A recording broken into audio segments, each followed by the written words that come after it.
အားလုံးပဲမင်္ဂလာပါအခုကတော့ Roblox ဆော့ပြန်မှာဖြစ်ပါတယ် Roblox ကနေပြီးတော့ခုဒါထောင်ဖောက်တဲ့ game မှာအခုဒီမှာထောင်ကနေပြီးတော့စပြီးတော့ထွက်ပြေးနေရဖြစ်ပါတယ်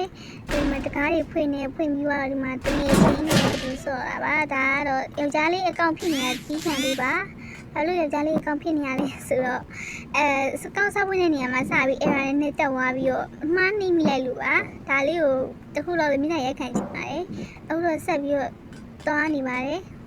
ဒီမှာဒါကဒီခလုံးလေးကိုနေတဲ့ချိန်မှာဒီမှာတရားလေးတွေပေါ်လာပါအဲ့တရားအမြန်ဖြတ်ရတာပါသူကအချိန်ကန့်တဲ့နဲ့အဲ့တရားခဏလေးပေါ်လာပါပြောလို့ရှိရင်ဒီတရားကိုဖြတ်ဖို့အတွက်အဆောင်ကဒါရဖွင့်လို့မရဘူးဆိုရင်တော့ကြတော့ခုမှဒီကနေပြီးတော့ဒီပလာယာလိုဟာမျိုးယူပြီးတော့ထူပြီးတော့ဒီဟာကိုခြေပြီးတော့တရားကိုဖြတ်ရတာပါဖြတ်တဲ့အချိန်မှာဝင်လို့ရပါပြီအိမ်မှာစပြီးတော့ဝင်ပါမယ်ဝင်ပြီးတော့အကူခုံချလိုက်ပါတယ်ခုံချပြီးတော့ဒီမှာစရောက်တဲ့အခါမှာရဲကိုကြော်ဖြတ်မယ်ဘာမှရဲကိုကြော်ဖြတ်ပြီးတော့ဒီမှာရှေ့အပိုင်းနေအောင်ကြော်လိုက်ပါတယ်ဘာလို့လဲဆိုတော့ဒီအက်ဒီကနည်းနည်းအခက်အခဲရှိလို့ပါ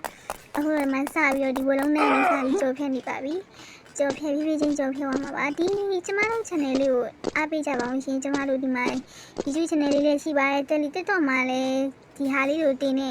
ဟိုဟာအကောင့်လေးလည်းရှိပါတယ်နောက်ပြီးတော့ Telegram channel တစ်ခုလည်းရှိပါတယ်ရှင် Telegram channel ကိုလည်းလာပြီးတော့ subscribe လုပ်ပြီးတော့အားပေးကြပါအောင်เนาะဒီဟာကိုလည်းဒီ YouTube channel လေးကိုလည်းအားပေးကြပါအောင်ရှင်ကျမတို့ဒီ Telegram channel ကိုဒီ YouTube ရဲ့ဒီအောက်မှာ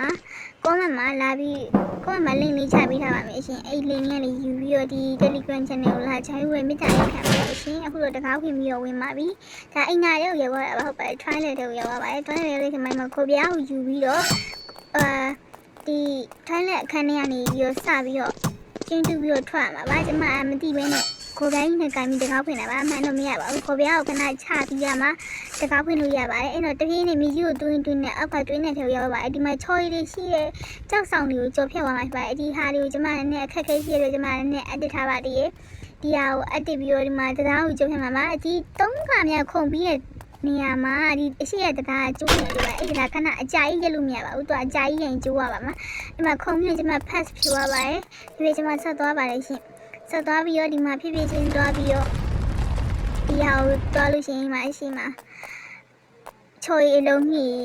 းလိမ့်လာရှိပါတယ်အဲ့အလုံးကြီးတွေတက်မကြိတ်မိအောင်လို့ဟိုဟာဖြည်းဖြည်းချင်းသွားပြီးတော့ဆော့ရမှာဖြစ်ပါတယ်အဲ့မှာဖြည်းဖြည်းချင်းကျွန်မဆက်သွားပါတယ်သွားပြီးတော့ဒီမှာချော်ရည်မလာခင်ကျွန်မအပေါက်နှမ်းမှာခဏပုံးနေပါမယ်ပုံးနေချိန်မှာကြောက်ခဲလုံးကြီးလိမ့်ကြတာဒီပါလိမ့်မယ်နောက်ထပ်တော့ပေါက်ထပ်ပြီးတော့ထပ်ပုံးနေရပါမယ်ဒီဓာတ်မှာတော့အချိန်ကတော့ခဏနည်းနည်းဒီချိန်ရဲ့အဓိကတော့ချက် main key point ကစိတ်ရှိမှုဖြစ်ပါတယ်စိတ်ရှိလို့ရှိရင်တော့ဒီချိန်ကနိုင်ပါတယ်ရှင်အဲ့တော့ကျွန်မအောင်မြင်သွားပါပြီဒီခံအဲ့တော့ကျွန်မလေကားပေါ်နေတက်သွားပါတယ်ဒါကျွန်မရဲ့ညီမလေးပါကျွန်မတို့တွေကနှစ်ယောက်လုံး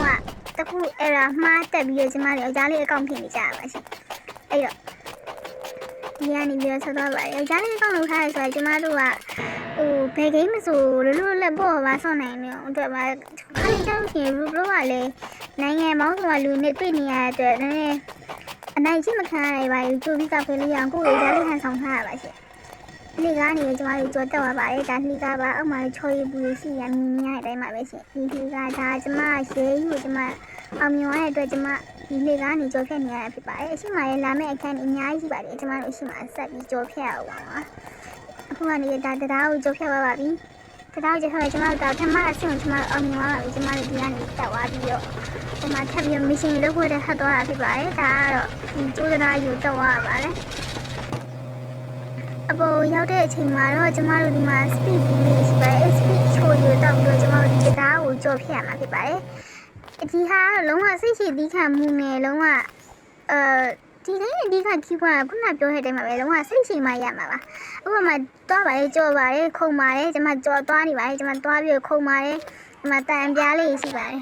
အဲ့တန်ပြားလေးကိုကျမကြော်ပြီးကြော်ပါလေကြော်ပြီးတရင်နဲ့ကြော်ပါစိတ်ရှိမှုနဲ့ကြော်ပါခုံပါလေနောက်ပြီးအဝါရောင်သားရောက်လို့ရှိရင်တော့ခုံလိုက်တော့ဘာလို့ဆိုတော့ speed နဲ့သွားနေရတဲ့အတွက်အဲ့မှာထိတ်ဆုံးသားတောင်ဆုံးသားရောက်လေဆိုရင်စပြီးခုံလိုက်တော့အဲ့ဆိုရှင်ရသွားပါလိမ့်မယ်နောက်ပြီးတော့ဒီမှာတရားရှိရဲ့တရားကိုခွဲပြီးတစ်ဖြည်းနဲ့ကြော်တက်အားနဲ့တက်အားပါရတက်ပြီးလို့ရှိရင်နောက်ပြီးကြလို့ရှိရင်မှတော့ထပ်ပြီးဖြတ်ရမယ်ဟာတော့သူကဒီကိုဝင်ပြီးတော့အထက်မှာရှိရဲ့ဂုံထဲမှာရှိရဲ့ခလုတ်လေးကိုနှိပ်ပြီးတော့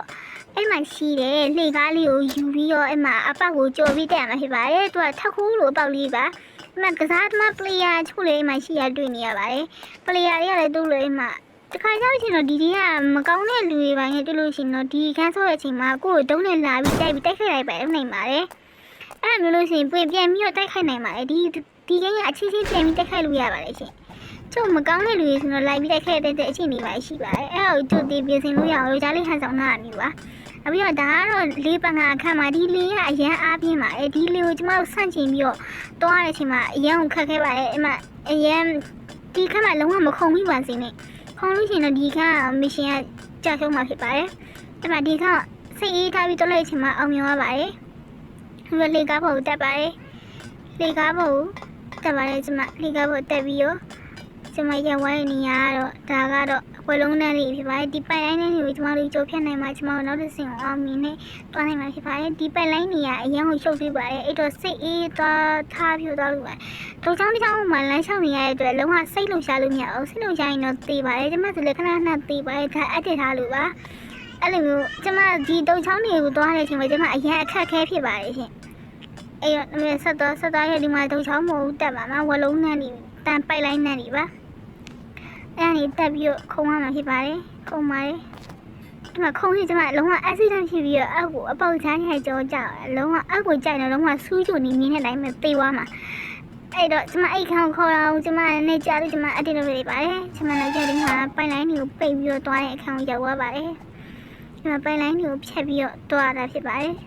ဒီမှာအပေါက်တွေသွားပိတ်ရအောင်လို့ဆိုဒီအပေါက်တွေကိုတွားပြီးတော့ပိတ်မှာအောက်ကလေတွေထွက်နေတဲ့အပေါက်ကပိတ်သွားမှာပါအဲ့ကြလို့ရှိမှကျမတို့ကဒီဂိမ်းကိုအောင်မြင်နဲ့ကြော်ဖြစ်နိုင်မှာဖြစ်ပါတယ်နောက်မှဆိုဒီဂိမ်းကအပေါက်တွေကိုပိတ်နိုင်လို့ရှိရင်တော့ဒီဂိမ်းကရှုံးမှာပါ